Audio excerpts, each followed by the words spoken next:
Hello and welcome to this edition of the Manatee Glens Report. I'm Sandra Guffey, the Public Relations Director for Manatee Glens, the specialty hospital and outpatient practice for mental health and addictions in our area. Today we're talking about something that can bring fear to the strongest and boldest among us, and that's middle school youth. By nature, this age group can be challenging, but if a student is facing behavioral issues as well, he or she can be overwhelming. To help us better understand the mysteries and perhaps complexities of middle schoolers, we have as guests today Karen Carpenter, who is the chair of the School Board of Manatee County, and Rodney Jones, the supervisor of the Manatee Glens Middle School Day program. That's a collaboration between the County School Board and Manatee Glens. Now I'm going to start with you, Ms. Carpenter.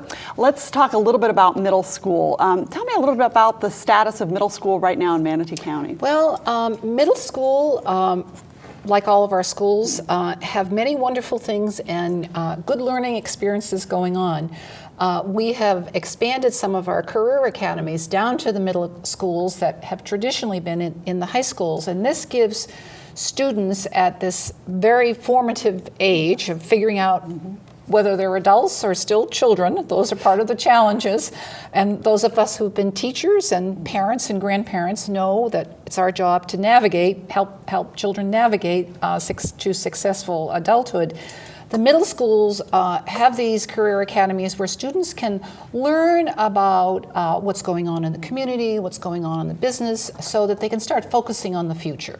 And this is one of the things that we have done to expand into the middle schools, because we need to get them focused as early as possible. And in general, our middle school, I mean, this is a broad statement here. Are middle school students a little more challenging than other folks under 18? I'll ask you both that. What do you think? Yes and no. Yeah. You know, I'll give you a lawyerly response. Okay. It depends. It depends on the day, yes, and the hour with the child. As we all know, as adults, and we've all been through our own adolescence, that it's a time of great change, yes, emotional and physiological, and children, human beings, are learning how to navigate the adult world. And so, yes, some days are more challenging than others. Rodney, are they different, or what is it about this species? It's adolescence. As Ms. Carpenter just stated, it's a lot of change on a lot of different levels, and so it puts forth some challenges, but see a lot of growth at that age, a lot of maturity developing at that age, so there's a lot of really dynamic, positive things that happen at that age. So with the right structure and right supports, you know, you usually get a great kid coming out of those years, a great young adult coming out of those years. It's amazing. We all survived, right? Yeah. So there's something to be said for it. Now, you personally, you've been involved with a lot of different things having to do with school and mental health. Just a little bit about your background. About 20 years experience. I'm from a family of educators. My mom's a retired educator here from Manatee County School District of 33 years. I have a sister who's an educator in Orlando, junior high biology. I have a cousin who's a 25-year professor at State College of Florida, and a host of relatives who are all in the field of education. So we were taught early that education is a gateway to a better way of life, a more opportunity, just a better way of life. And so not much leeway in my upbringing. At the Jones house, education was paramount. That was priority, and so it's been instilled in me. Like I said, I've been working with kids and families for about 20 years, and from day treatment to Department of Juvenile Justice residential programs. And so just love people, love children, and think I have the capacity to contribute, so I try to every day. having a love for children, I think, has to be number one. Number one. But you mentioned your family and growing up. Now, I'm sure we've all heard our parents say at some point, when I was a kid, kids weren't like this. Do you think that children have changed much over the last 25 years or so? What do you think, Rodney? Definitely. I think society has changed. I think it all stems from home, and we know that regardless of the research, and I think all the research says those early learning opportunities that present themselves in the home environment. And we have a growing number of single-parent households. Family structure looks much different than it used to 25 years ago, and I think we're seeing some of that fall out in our kids, in our children. So I would say definitely, it definitely looks different. I know in, me being a minority, and minority communities definitely changed quite a bit as well, and the importance of education and how it's perceived by children, I think is a little different than when I came along. And I'm 45 now, so I don't perceive myself as terribly old, but looking back on it, sometimes it has changed quite a bit, and it's really quite a conversation too, I think, everywhere we go about how family structures and how things are changing quite a bit.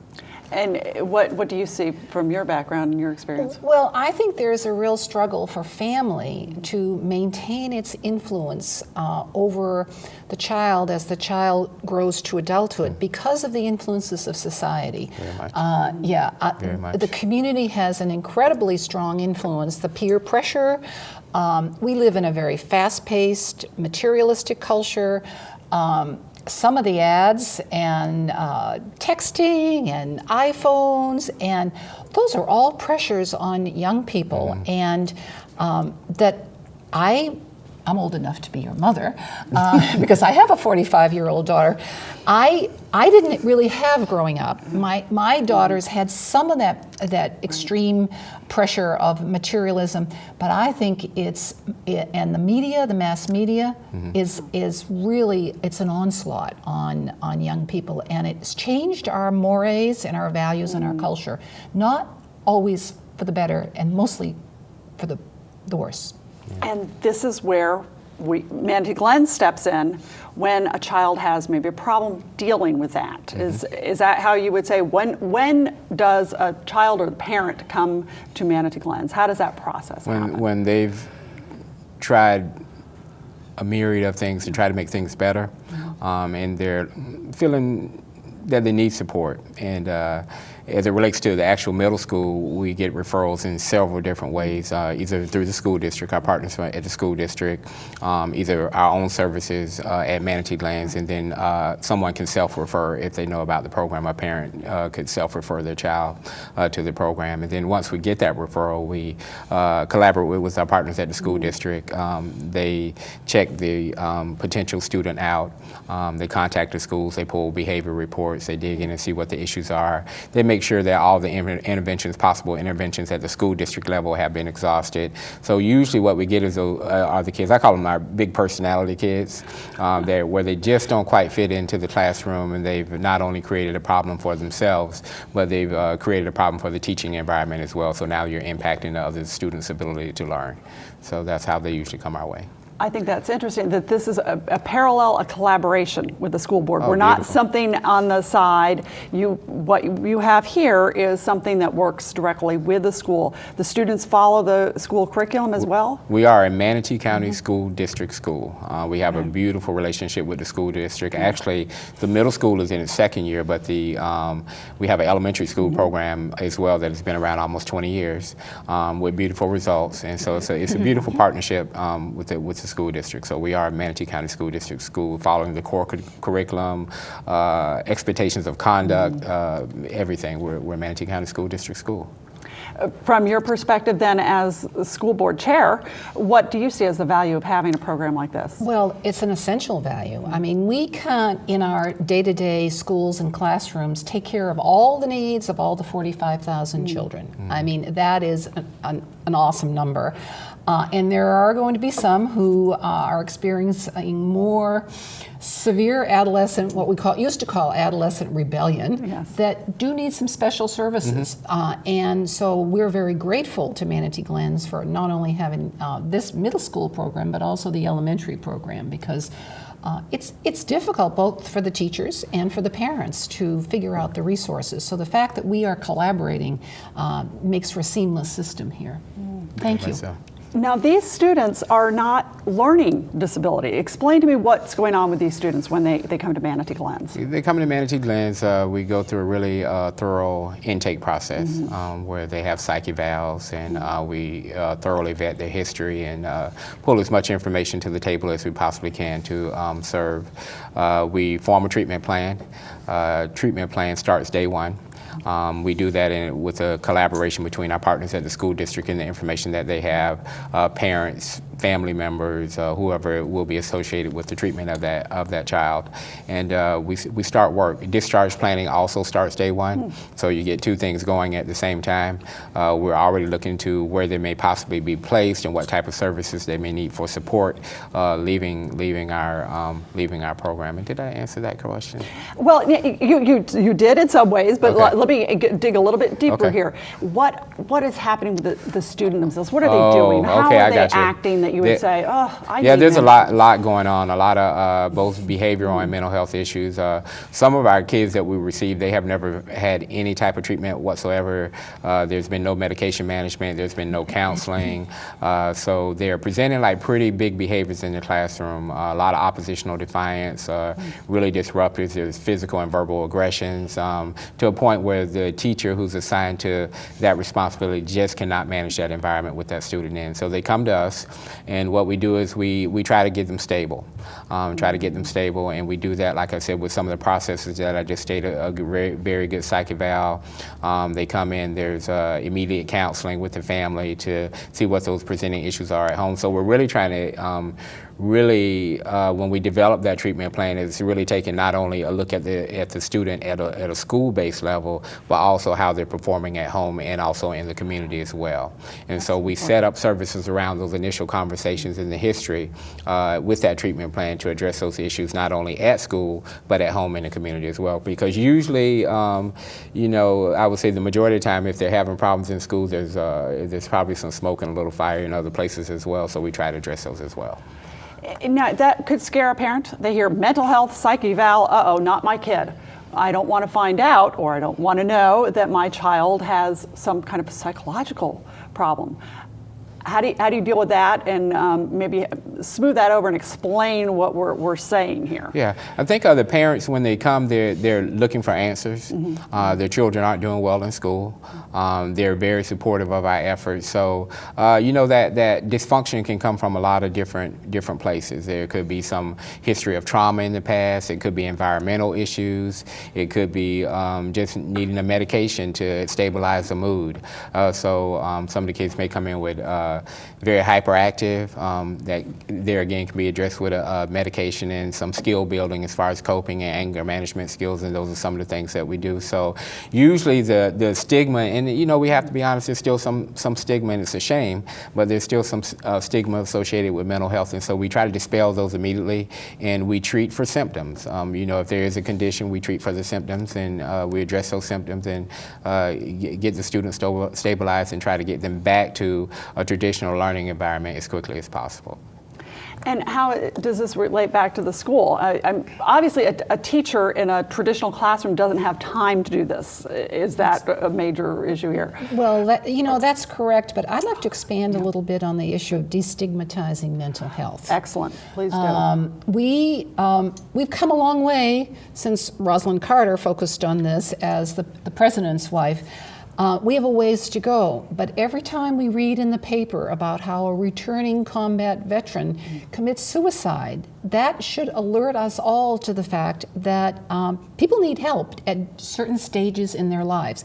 It could be adolescent, it could be someone who's lost a job, it could be someone who has become overly drug dependent as a result of dealing with pain. There could be all sorts of reasons people need help, and so I think this this is the context in which we are trying to offer this. And then our business for the school system is to promote student learning so that they can grow, dream, and achieve.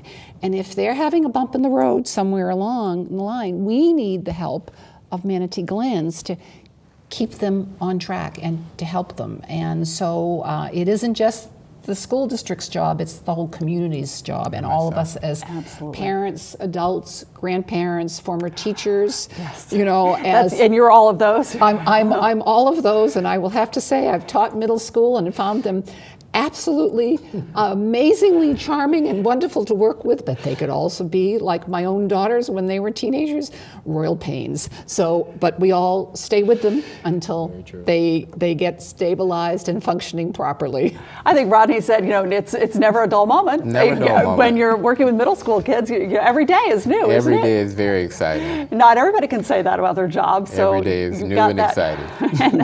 Great opportunities. I think with the school board also, and it sounds like it's a very good relationship, and I'm surprised it's only in its second year, that this is something that you would like to see continue and maybe grow as far as what's going on with the county and the school. Oh, absolutely. I mean, we know that, you know, we can provide certain classroom services to, you know, a great group, but we do have to look at alternative settings that can help the individual child. Each child is different, and each child at a various stage in his or her life might be different. They may have experienced the loss of a parent or a traffic accident. So, and we're there with our community partners to try to help and provide the supports that they need to be safe. And the idea is to get the student back into traditional classroom, correct? Correct. They're not there for the rest of their lives. They Correct. are there, and so you're there to help them along? Yeah, very much so. As stated, just a great partnership and collaborative agreement. We've got great support from the school district. Karen Mills is our assigned behavior specialist for our site, and she has been wonderful. I think she's been a district employee over 20 years. She's a regional trainer for the positive behavior supports, and just been a godsend. Miss Ronan from the school district, who's the ESC coordinator, Nancy Dring. So we've got a lot of support there. They're quite often supporting our behavioral efforts. So we've got like a great team, and the goal is to actually get them back. Now, the middle school is a little different than the elementary school because we now have the issue of the credits with the middle school. So middle schools are now required to get a certain number of credits, earn a certain number of credits before they move on. So the program is somewhat designed around that as it relates to length of stay. So what we try to do is either hold the clients, depending on their progress and their completion of their treatment plan, 9 weeks at the earliest and 18 weeks at the longest, but 18 weeks is not written in stone because we may have some that may need extra interventions, and they'll be allowed to stay. The goal is to skill build, a lot of repetition, teaching them sometimes just basic social skills, how to interact in the classroom, how to handle a situation when you're upset, coping skills, anger management skills, and just general classroom etiquette on how to navigate when you do have a problem to get your needs met. So been real successful so far. What are some of the skills? Are there things that parents could try on their own at home? Any of those skill things that you could tell us about? Yeah, neat thing about the program is, as I stated before, we take a real holistic approach. So parents are intimately involved in the treatment of the students when they're there. So we not only do individual therapy with the children, but we also do family therapy as well. So we're working on parenting skills too. We've learned that a lot of the in some instances, a lot of the measures that the parents are using at home, or a lot of the practices that they use at home, can be improved upon. And so they're usually very excited about doing some skill building themselves, and they're very open to ideas on how they can do things differently and how they can manage behaviors at home. So what we try to do is, as Ms. Carpenter said, create somewhat of a seamless approach between not only what we're doing with the school district, but also what we're doing with the families as well. So we're all on the same page, and those same practices are being applied in the school, and they're being applied at home. So the kid is getting a similar feel of some of the behavior modifications that we're using, not only in the school, but they're getting a similar feel at home as well. So that's working out very well for us. What's a day like at middle school? Busy. busy. Yes. Very what busy. do you do? What do you do? The kids arrive anywhere from 8:15 to 8:30. They eat a light breakfast. If they choose, and then we get into a journaling activity, and then those who would like, they share, and it's really very insightful information because they're sharing on things that their dreams and ambitions and things that are going on at home. And the first block is an academic block, all core curriculum, and so we a lot of it's computer based, and there's a variety of interventions. And the neat thing about it, we've got kids that are at varying learning levels, and so we address each one of them where they are. We can hold up to 10 students. And what's neat about it, we actually, within the classroom setting, we break them down into smaller groups. And so that's working out well. So most times you have a ratio of at least probably 1 to 3 or 1 to 4. One teacher working with 3 students or 4 students, so they get a lot of individualized attention. The day's really neat. It's very much different from a traditional school day, where traditional school day is primarily academics. We have clinical groups that are put into the schedule as well. So in those clinical interventions, we're working on coping skills, we're working on self-esteem, we're working on really appropriate communication, and a lot of skills that they'll need to go back and be successful. So the day runs from 8:30 till 2:50, and school board is gracious enough to provide wonderful transportation, and the kids are very excited at 2:50 to be leaving, just like traditional school, any other school. So it's really a really, I think, really nurturing environment, a very supportive environment. We realize that the kids are coming in with, some issues, some behavioral and mental health issues. So we treat everyone is treated on an individual basis, and they have their own individual treatment plans that they're working on, and we address those issues and make things better and send them back to school where they go back and they're very productive. Are there some things that you see in what Rodney was saying about, some of these sessions that can be incorporated at all into traditional classrooms in Manatee County? Or well, I was thinking of, some workshops for teachers or for parents. I mean, I think that we're all in the business of trying to help young people grow, and given all the, what's they're besieged with, it's a big challenge. It does require a lot of patience to deal with all of this. So I think I see some opportunities for us expanding this. We also have a very active anti-bullying program. Very active. And I was very surprised to look at the statistics on that it has a greater frequency among elementary students. I thought it might be the older ones, but maybe they've learned respect or better behavior by the time they get a little older.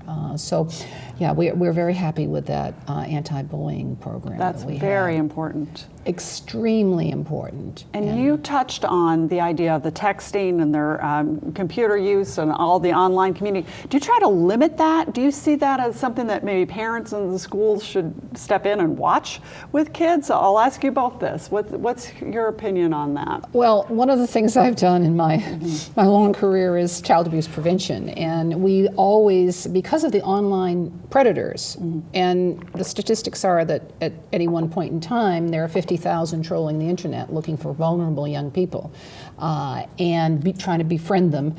And so we advise all parents and the school system as well that the computer that's connected to the internet must be in a public place. Don't allow the child to have that computer in his or her bedroom, because then, becomes just a little too vulnerable for that child. But being alert. Obviously, in the schools and the libraries, the computers are in public places because someone could walk by and see anything. And there are controls you can put on the computers. But it's on the phone now. I mean, a lot of them have an iPhone that they could access anything. So do you try to limit even cell phone use? I'm not sure what happens in the... Yeah, we definitely do, and very, very much so. So our policy is that they're allowed to have a cell phone, but when they come in, they have to turn them in, and then they pick them back up at the end of the day, because it definitely is a distraction.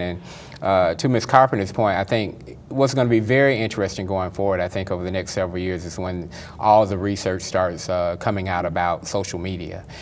These kids socialize in such a different manner, and it is a huge, I think, shift just in our country, and I think internationally, the way young people socialize is much differently than when we came along. I worked with some middle schoolers over the summer, doing some employability skills and training them for jobs every summer, and out in the community. And one of the things that I noticed that they'd rather text than talk to you on the phone. They feel more comfortable in cyber worlds than they do in a face-to-face conversation. So I'd often ask them to, call me so I could talk to them, and they would say they would prefer, they feel more comfortable actually texting. So it's really significant the way social media is actually impacting education. I remember having to go to the library and research and pull books, and now everything's right there. And it's definitely a shift in the way things are perceived. Well, I certainly appreciate that you came in and talked with me for this interview rather than texting me. That's right. That did help. Yes, thank you. In person is always good. Yes, I do think that that's perhaps a whole other subject, but I think that's going to show up in the future of people don't know how to relate face-to-face always and how to talk, and I'm sure there'll be lots of studies coming out on that. And that's probably beyond the scope of what we're talking about today, but when we look at middle school, some thoughts of hope and encouragement that you see for us that you would recommend that parents say, well, this is a good thing that is going on right now. Well, I think the fact that there is such keen awareness about whether it's social media or the needs of adolescents or the growth opportunities. You can have a child or an adult who has a mental health issue, and then you might see them 5 or 10 years later and it's gone. So we humans have a capacity to be able to grow and change and cope better. I would have to express extreme gratitude not only to Manatee Glens for your work that you're doing with the elementary schools, but also kind of to our school system, to all of our schools who are providing the services that they are to our young people. Absolutely. And a success story without naming any names, anything that you can there's been several. It's fun to have those. Yes. I think one of my favorites is actually a young lady that we had last year that came to us pretty tough from day one, very oppositional, came from a family that's had quite a few problems. All the kids are kind of legendary in the school district. So she came in and quite a hard road. I mean, it took months to get her to turn around, and primarily I think just to build trust. Where she trusted us enough to start really opening up and talking about things and really talking about some of the issues. So with some good medication management, some very good individual counseling, some very good work with the family, got some things established in the home, and this young lady who no one thought would make it, she went back to one of the middle schools here in the district, and with the right accommodations going back, one of the things that we're identified with doing is developing somewhat of a menu of things that we can transfer to the schools when they leave, that the schools will be able to pick up on if you give her, if somebody meets with her every morning for 5 minutes, if she has a checkout person in the afternoon, if she's allowed, we sent back some break cards where she just holds up her card when she gets frustrated and they automatically know that she gets to go outside and take a break. So with those accommodations that we put in place, she managed to do extremely well, and is now, we have, mom calls once a month just to give us a report, and she's still doing well. That's great. To end on a high note like that. That's terrific. And to see the schools and Manatee Glens come together like that, I'm excited to see when next year we'll follow up on this. And I appreciate your time, both of you, for coming in. We certainly don't want to give the impression that there's no hope out there. There's lots of help, and that middle school students have great potential right now. There's an abundance of opportunities. We're going to put a few things up on the screen right now, a couple of websites that could be resources for you. ManateeGlens.com or .org, Achieve Solutions, and the National Institute of Mental Health all offer some very excellent resources. I want to thank you, Karen Carpenter, the chair of the School Board of Manatee County, and Rodney Jones from Manatee Glens Middle School Day Treatment Program. And I also want to thank you, our audience, for joining us today for this edition of the Manatee Glens Report. We want to thank the nice people at METV for all their hard work, and where you learn something new every day.